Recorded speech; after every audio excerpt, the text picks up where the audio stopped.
नमस्कार दोस्तों आज हम आपके साथ श्रीमद् भगवत गीता के छठे अध्याय के श्लोक नंबर 20, श्लोक नंबर 21, श्लोक नंबर 22, श्लोक नंबर 23 पर ज्ञान की वार्तालाप करते हुए ये बात जानेंगे कि श्रीमद् भगवत गीता में अर्जुन को योग युक्त होने के लिए अर्थात योगी बनने के लिए जो नियम और कायदे भगवान ने गीता में बताए हैं उन पर प्रैक्टिकल में आज संसार के कितने लोग अमल कर रहे हैं।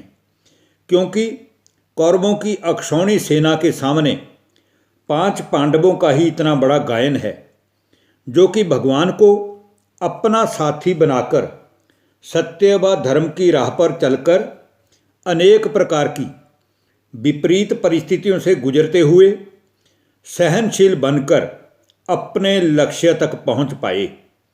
तो दोस्तों जरूर उन सच्चाई की राह पर चलने वाले पांडवों के सामने भी बहुत सारे विघ्न आए होंगे। क्योंकि जब संसार में चारों ओर अधर्म, पापाचार व भ्रष्टाचार का बोलबाला हो और ऐसे समय में अपने को ईश्वर के प्रति मन से अर्पित होकर अपने जीवन को श्रीमद् भगवत गीता में लिखी नियम मर्यादाओं के अनुसार ढाल लेना व अपने जीवन को व्यसनों व विकारों से मुक्त कर कर योगी की स्थिति को प्राप्त होना, ये कोई चमत्कार से कम बात नहीं है। कहते भी हैं कि सच्चाई के रास्ते में चलते वक्त बहुत सारी मुसीबतें और विघ्न आते हैं। तो आप स्वयं जरा विवेक पर जोर डालकर सोचिए कि क्यों दुर्योधन जैसे दुष्ट पापी ने भगवान को अपनी तरफ ना मांगकर बहुत बड़ी सेना पर भरोसा किया। क्योंकि प्रॉब्लम की जड़ तो कौरवों की ईगो प्रॉब्लम थी, अर्थात अहंकार और अभिमान था। इसीलिए इतिहास में ऐसे हजारों ही उदाहरण हैं कि अभिमानी का सिर एक दिन नीचा होता ही है। और यही हाल आज संसार के अधिकांश मनुष्यों का भी है, जो ये सोचते हैं कि इस संसार की उत्पत्ति का कारण तो केवल स्त्री और पुरुष का मिलन है, अर्थात काम विकार है।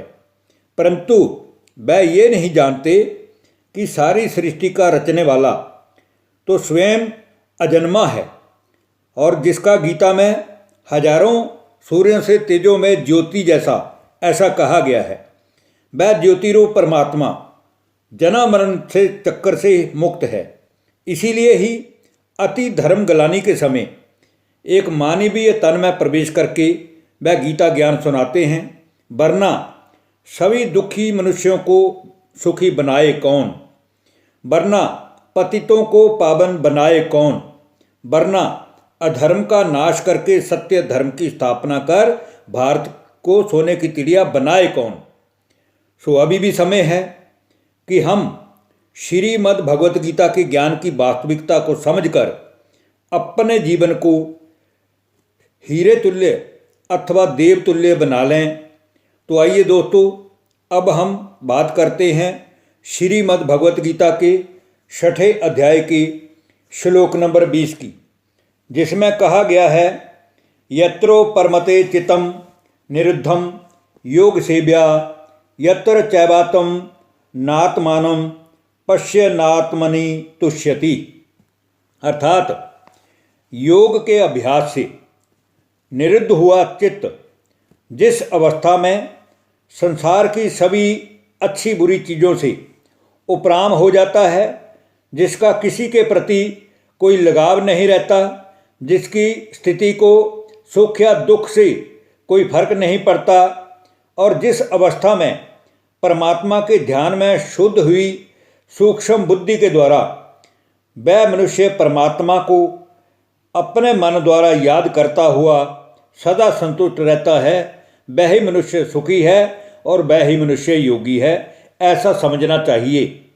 अब हम बात करते हैं श्रीमद् भगवत गीता के छठे अध्याय के श्लोक नंबर 21 की, जिसमें कहा गया है सुखमात्यं अंतिकम यत बुद्धि ग्राह्य मतीन्द्रियम बेति यत्र न चेवायम स्थित चलती तत्वतः।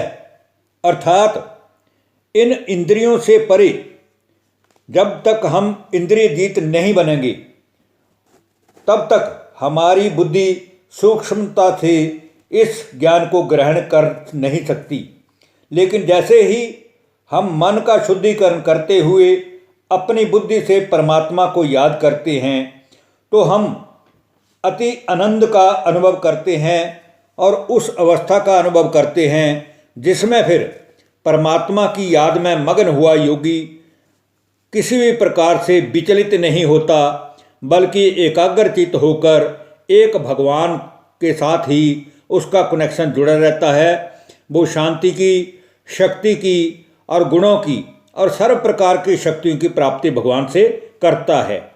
अब हम बात करते हैं दोस्तों श्रीमद् भगवत गीता के 6ठे अध्याय की श्लोक नंबर 22 की, जिसमें कहा गया है यम लब्ध्वा चाप्रम लाभम मन्यते नादिकम ततः यस्मिन् स्थितो ना दुखेन गुरुनापि विचाल्यते। परमात्मा की प्राप्ति के लिए जिस लाभ को प्राप्त होकर संसार में रहता हुआ वह योगी परमात्मा से ज़्यादा कुछ लाभ मानता ही नहीं है। अर्थात उसकी नज़रों में सबसे बड़ी चीज़ यही है कि जिसको परमात्मा का सानिध्य मिल जाए, जिसके सिर के ऊपर परमात्मा की छत्र छाया का हाथ हो, उससे बड़ी चीज़ तो प्राप्ति कोई हो ही नहीं सकती। इसलिए ऐसी स्थिति में एकाग्रचित हुआ योगी बड़ी भारी दुख से भी चलायमान नहीं होता।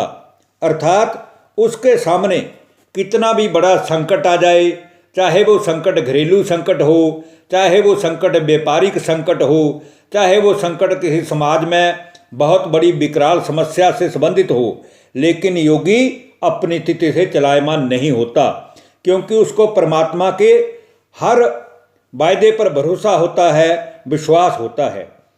अब दोस्तों हम आज की वीडियो के अंतिम श्लोक और श्रीमद् भगवत गीता के 6ठे अध्याय के श्लोक नंबर 23 पर बात करेंगे, जिसमें कहा गया है तम विद्याद दुख संयोग वियोगम योग सनिज्ञतम स निश्चयन योगतव्य योगो अनिर्विणन चेतसा।